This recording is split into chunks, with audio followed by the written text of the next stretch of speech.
Minimum 2 ঘন্টা সময় লাগছে আমার। 2 ঘন্টা এই নদী পার হয়তো নৌকার অপেক্ষায় থাকতে। সিরিয়াল 2 ঘন্টা পর পাইছেন নৌকা। হ্যাঁ, তাহলে আপনি যদি কোথাও দূরে যাইতে চান তাহলে তো আপনার বিপদ হয়ে যাবে রাস্তায়। ওই আর কি। বিপদ মানে চরম, একটা রুগী নিয়ে গেলেও আমরা পাবো না করবো। জিনিসটা হলে সুবিধা হতো না। হ্যাঁ, সুবিধা এটা। হাজার হাজার মানুষের খোলা হবে। হ্যাঁ, হ্যাঁ। আর এদিকে বোধহয় আপনার আঙ্কেল নিয়ে আসতে সমস্যা হয় আপনার। জি, জি। ধন্যবাদ ভাই আপনাকে।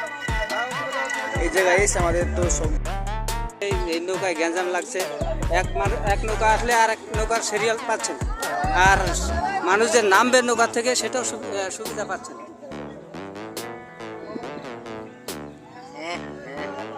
নুরামিন ভাই আমাদের নৌকা সিরিয়াল পাইতে গিয়ে তাকে নেংটি মারে নদী পার হতে হইলো। তার কাপড় চোপড় সব খুলে ফেলেছে তিনি।